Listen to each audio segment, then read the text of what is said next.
Getting ahead of 99% of salespeople is simpler than what you think. Most people just overcomplicate these things in their mind to justify why they are not there.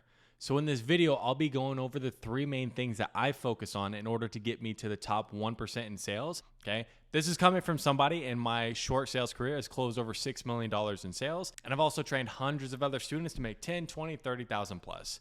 So I know most of my videos is focused more on call reviews and going over the actual skill set. But in this video, what I'll be doing is mostly just talking at the camera, minimum edits. So hopefully you get value from this. So on the three main things we need to focus on, number one is going to be what, number two is going to be who, and number three is going to be how. Now, when we start with number one, what do we actually want? Now, why this is important? Because if you don't know what you want, then you don't have an aim. And success is a very small target. So if we don't know where we're aiming, it is highly unlikely that you're going to accidentally hit the target.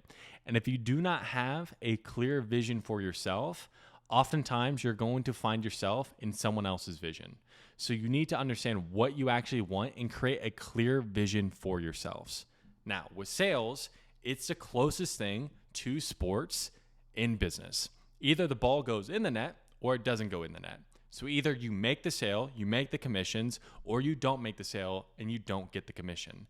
So for you, in order to be in the top 1% in the sales position that you're in, you need to take a look at the top 1% as far as the sales you need to be making and the commissions you're going to be earning. Now, once you actually have that number, for me, very first number I wanted to hit was $15,000 per month. I needed to understand, why did I need to make that? So for you, you need to sit down and understand the why. Like, what do you actually want? But more importantly, why do you actually want it? The why is so much more important than the what. And if you're having sales conversations, the biggest thing you need to do in these sales conversations is get to people's why. But you're going to have a hard time getting to people's why if you can't even get to your own why and deeply understand that. So when you sit down and you really map out, what do I want to be making? What's your actual ideal lifestyle? That is the why behind it. Is there a certain type of car you want to drive? Me, it's an Aston Martin. Is there family aspirations, vacation, house, whatever it is, it just needs to mean something to you. So we need to have that clear vision, and I would write it down, okay? Write down exactly what we're aiming for. If you're new into sales or you're new into really getting to that next level and trying to make more money, oftentimes the what we want, what we're running towards is very fuzzy. I know for me, I didn't have a clear vision of what I was running towards, but I did have a clear vision of what I was running away from. So one thing that I did is I made a very clear and strong anti-vision, because it's a lot easier coming up with things that you don't want than it is to come up with things that you do want.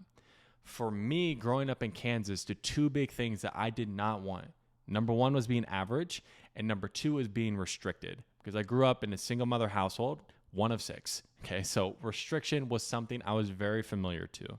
So those were the two emotions that I was always running away from. So what I needed to do is I inverted those. So to not be average, I need to be extraordinary. And to not feel restricted, I need to be free. So what do I need to be making in order to feel extraordinary, in order to feel free? Like I said, the very first one for me was making that $15,000 per month. Okay, so you need to write down what's the actual number you need to be making to feel the emotions you want to feel, but more importantly, why do you need that? That's going to be key. Once you have a key understanding of what you actually want, we need to dive into who do you actually need to be to get there. The who you need to be to get there is going to be broken down into two key things: your identity and your skill set. Why I love talking to prospects about their identity of who they need to be in order to get the outcomes that they want is because it's a very, very strong emotional anchor. Now, if we understand it's a strong emotional anchor to get other people to change, we need to be able to have that conversation and use that emotional anchor on ourselves to get us to change. So one big thing you really need to understand is, who do you actually need to be to get the what you want? Step number one is you need to audit yourself. Like, what are your strengths and what are your weaknesses? And this is for the person you're showing up on a day-to-day basis, not on your best day, not on your worst day. Who are you showing up as on a day-to-day basis? And for that person, what are their strengths and what are their weaknesses? What I did is I would write down 5 strengths and 5 weaknesses that I currently had as the person who I was. For me, my biggest strength was always that for one reason or another, people tended to like me. I was able to connect with people fairly easily. But my biggest weakness was complacency. Okay. And that was the thing that was always holding me back. I tended to be skilled at things, but not put in the work that I needed to achieve great results. So once I understood my strengths and my weaknesses, then I sat and I wrote out what are the strengths that I need to have as a person who is making $15,000 per month, who has the house, who has the car, who has all these things in like the what we want. What are the strengths that I need to have as a person? And when we're talking about us growing and picking on new strengths, as somebody who is growing, just naturally, things die off. So we need to also understand like what we need to let go of. So the biggest thing for me that I needed to let go of for myself was complacency. Because if I held on to this complacency, there is no way that I was going to get what I wanted. So that is something that I had to let die off. And the reason why we need to go through this process, or the reason I highly encourage we go through this process, is we need to understand sales at the end of the day, you are helping people change. You are leading them to a better outcome. But if you can't lead yourself, you're going to have a hard time leading other people. And that's where conviction comes from. So you have to make sure you're doing the things you know you should be doing and you're showing up as the person you know you should be. So doing the things as far as like making sure you're doing training, you're sleeping, you're exercising, all these things you need to do, you need to make sure the very first person who you lead is going to be yourself. Lead by example. Because one thing I can't teach you, and one thing no sales training can teach you, is going to be conviction. Conviction is going to be that X factor that nobody else can give you. The only way you get conviction is actually doing the work. So a big thing that I needed to go through is I needed to remove limiting beliefs I've had and create conviction in myself. Because if you're on a sales conversation with somebody and they have certain limiting beliefs, maybe they think, oh, well, it's not important right now, or maybe I'm too young, so I have a lot of time, whatever it is. They have these limiting beliefs. When I sit and I review people's calls, the 2 biggest things that I see is they just let limiting beliefs go by, so they're not identifying it, or they don't have enough conviction to actually overcome those. So the very first thing we need to do is we need to understand and identify our own limiting beliefs. What are beliefs that we're holding on to right now that are preventing us from getting the outcomes that we need? And then once we remove those, we can have better conversations with other people.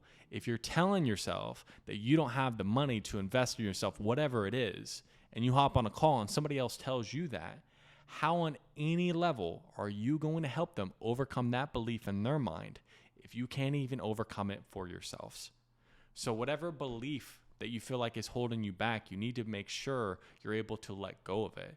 Write it out. Is it actually true, or is it just a story that you're telling yourselves? 99% of the time, it's a story that you're telling yourself. And once you start understanding and identifying these stories that you tell yourself, you can start identifying that in other people.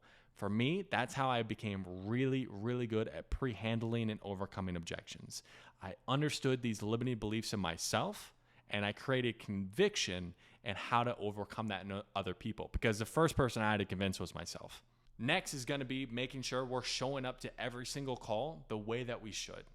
That's going to be state management. So how you show up to each call is going to shape how that call goes. So we need to make sure you're taking care of yourself, because that brings us back to being an athlete. It's the closest thing to sports in business. So you have to have that athlete mentality. For me, having a routine, making sure I'm taking care of myself physically, it is going to directly impact how I'm showing up on my calls. And one thing I did, especially when I was in tough situations, whether it be with like money, things needed to happen, whatever it is, I was in a tough situation. What I would do is I would play out the worst case scenario in my mind and I would minimize it. So when I had first moved to Miami, and I was in a bit of a pickle, right? Where I had to like jump positions and things like that. And I wasn't making the money I really needed to be making to really make ends meet in Miami. I would be playing out in my mind, what's the worst thing that can happen? The worst thing that can happen is I have to kind of renege on my lease and drive back to Kansas and go live with my dad. That's really not that bad, right? So what that allowed me to do is show up on calls without needing the sale from somebody, because that need is what is going to repel people. Because you can say the exact same thing with the exact same tone, but if there's an underlying that you need the sale, it'll show up in your little mannerisms and people can pick up on that. So you need to make sure when you're on the sales conversation, you're showing up as somebody who doesn't need the sale. But you also need to show up as somebody who has the correct energy to help people change. So something I'll do as well is I'll listen back to my sales conversations where I absolutely knocked it out of the park, killed it, did amazing. And two big things I would focus on is the energy which I showed up to the call and then what I did well on that call. Because in the self-improvement space, especially in sales, what I see oftentimes with people that I coach is they only focus on what they can get better at, which is important, making sure we can focus on what we get better at. But if we never sit and actually focus on, hey, I do this really well, it's going to etch at our confidence. So we need to make sure that we're keeping our confidence high. And another way I'll make sure I'll keep my confidence high is through visualizations.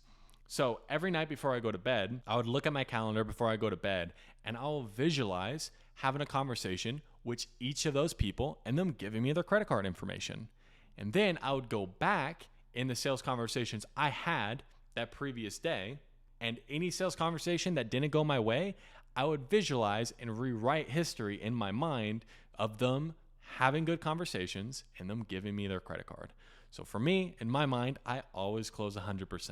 Okay, so it's going to be hard to etch at my confidence to make sure I'm showing up to every call I need to show up as. And I do have a video that goes a little bit more in depth on like the visualizations and things that I did. So you can definitely check that out if you want. Once we understand like the identity of who we actually need to be, then a big key aspect is understanding the skill set that we need to have to make sure we're getting the most out of our conversations. Skill set in sales is very, very important. It's not just about motivation and identity. We also need to make sure we're actually doing the right things. I would say the four main things to focus on would be like questions, making sure you have the right tone, objection prevention, and objection handling. If you can get those things down, you'll be very, very efficient at sales. I have a ton of videos going over each of those different topics. And if you want even more hands-on help, I have a specific group that goes more in depth on that. That's in the description. Go ahead and click it out, check it out if you like. But if not, check out the other videos on the channel. So now that we have the identity and the skill set, we checked off who.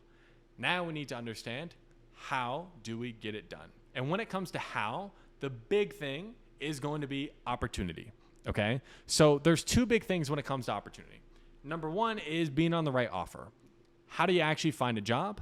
And then number two is going to be the leverage. Once we're at a position, how do I leverage to make as much money as possible? When we dive into how to find a job, if you're new, I would recommend starting off like as a setter to just get your feet wet and get into a role. Typically, people who are just starting off, they haven't had as many conversations to be comfortable enough to get into a closing role.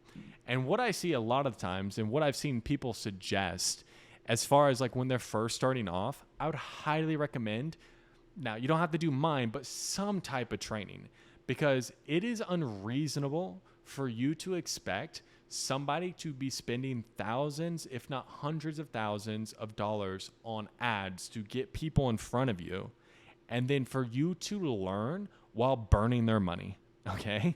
So if you're new, I would start as a setter. That's a lower skill set you would need. And if you have experience, go for a closer role. Now, there are 4 ways that I found jobs. I've worked for like Jeremy Miner, Ravi with Scaling with Systems, Alec Heck with Ad Outreach, a bunch of different companies. Okay. There's 4 ways that I've gotten those. Number 1 is cold outreach. Okay. If I know a company that I want to work for example, that's how I got the job with Scaling with Systems. I found Ravi's email and I just emailed him. Okay. Now, when you are reaching out to somebody, understand that you are a business on some level as a salesperson. So when you're reaching out to somebody, you need to provide value. My value as a salesperson is I'm really good at sales. So what I do is I'll send a resume and a call recording where I knocked it out of the park. If you don't have a good call recording, I'm telling you, it makes everything harder. But if you have really good call recordings, it just makes everything easier because they know that you are good at sales because they literally have visual evidence that you are. They have like a video of you selling somebody. So if you don't have that, get it, okay? And something you could do as well is you can have like a role play. It's not going to be as powerful, but it is something that you can do. So when we're talking about cold outreach, what I did is I found companies I wanted to work for. Whether you see them through ads or you just know of the company, go ahead, find their email. You can find it on LinkedIn, YouTube. There's a bunch of different ways. It's not hard to find these people's email. And then you reach out to them and you offer them value, through, resume, call recordings, things along those lines. That's how you can go ahead about cold outreach. When we're talking about the second one is going to be job boards. I've tried a ton of different job boards. Most of them absolute garbage. And I've never found a good position from a sales group on Facebook. Okay. The only thing that I've found that's worked for me is LinkedIn. There are pluses and minuses to LinkedIn. Plus, most people who are posting on LinkedIn are more professional, which means they tend to be more established. Minus, there's a lot more people there. You have a lot more people that you're going against. So you need to be able to stand out. So what I'll do is I will reach out anytime I apply for a company, I'll reach out to them personally. And again, making sure I'm sending my resume, sending a really good call recording. I'm providing value, showing them I'm good at sales. The very first sales job that I got where I made my first $15,000 per month in the high ticket coaching space. I did that in SaaS before, but like in the high ticket coaching space, which is a little bit harder to break into, the very first sales job I did that on is Stock Navigators. Now, in order for me to get that job, I found it on LinkedIn, but it was about 3 days after they had posted and they got a ton of applications. So what I did is I reached out, I found the sales manager on LinkedIn and I had messaged him. It turns out he wasn't still the sales manager, but he pointed me to the right guy, okay? Because they appreciated that I had the initiative to go ahead and reach out. So then I got the number of the sales manager. We had talked a little bit. I'd sent him over a couple of sales calls. He loved it, hired me. They had stopped taking applications by the time I had sent my application in. And they had already done the first round of interviews before I even talked to the sales manager. And they were about to set up the next round of interviews where they were going to do mock calls. They didn't even have me do a mock call. They just hired me on the spot because they saw through what I provided that I was really good at what I did. Okay. So make sure if you're going to be reaching out on job boards that you're able to stand out from just everyone else, because that's going to be the biggest thing that's going to make job boards actually useful. Next, after job boards is going to be recruiters. Most recruiters, absolute garbage, okay? There are not very many good recruiters that have good positions. It's not that they're bad people. It's just they don't have access to good positions. I found a few that have really good positions, but they're really few and far between. So if you find a good recruiter, it's a fantastic way to get a job. But again, oftentimes they don't provide you the best as far as actual opportunity. Last, as far as finding an opportunity, is going to be through your network. Now, when we're talking about networking, you do not just network with people just to like pick their brains. You have to provide value. The amount of messages that I get of just people saying like, hey, love your experience. Can I just pick your brain? I'm trying to break into it. If I accepted even a third of the amount of people who reach out and they ask me that, then I would be on calls nonstop. So every single job that I've got through my network has been through people that I've actually provided value to, and they provided value back to me as well.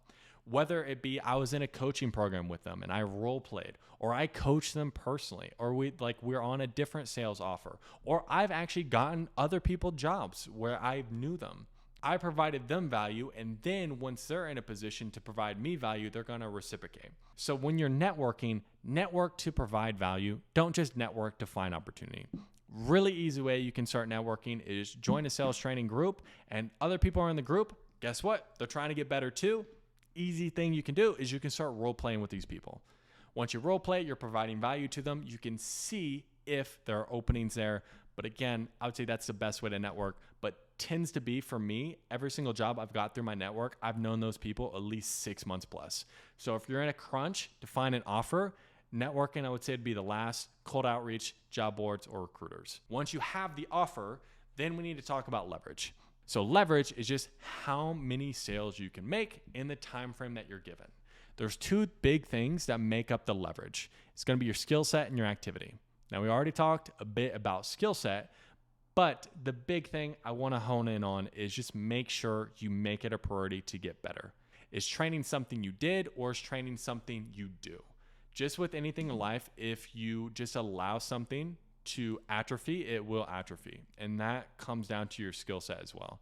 So it's making sure, whether it be like a role play partner or something like that, you listen back to your own calls. You're always focusing on getting better in your skill set, because I've seen it way too many times where somebody like was getting good, they got to a certain level, and then they plateau, and then they slowly start declining.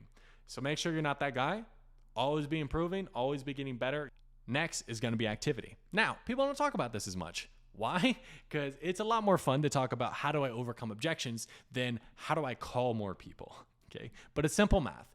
Even if you're closing at 10%, if you talk to 10 times as many people, you'll make 10 times a sale. It's super easy math. When it comes to activity, make sure you have systems and processes in place to talk to as many people as possible.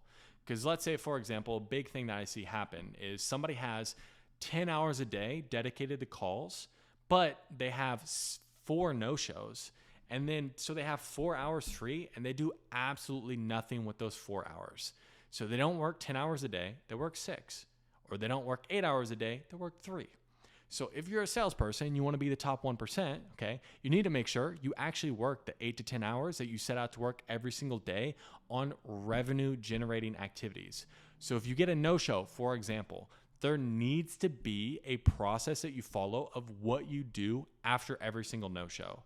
Really simple things that you can do. You can call on previous no-shows.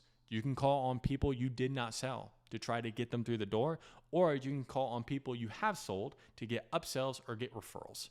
These are just simple things that you can do to just make sure your activity level is high. Because the thing is, talking to more people is the quickest way to start making more sales versus skill set. Now, both are very important, so don't let somebody tell you one is more important than the other, but activity is going to be a quicker one. So if you get the activity level down, then you'll make more sales quicker. So that covers how we actually do it. How do we get it done? So hopefully you found this video helpful. If you have any questions on what I went over, or there are some big key takeaways, go ahead and drop them in the comments below. But if there's something that you want me to go more in depth on, make sure you go ahead, drop them in the comments, let me know. But hopefully you like this, so leave a like, subscribe, and I'll see you guys next time.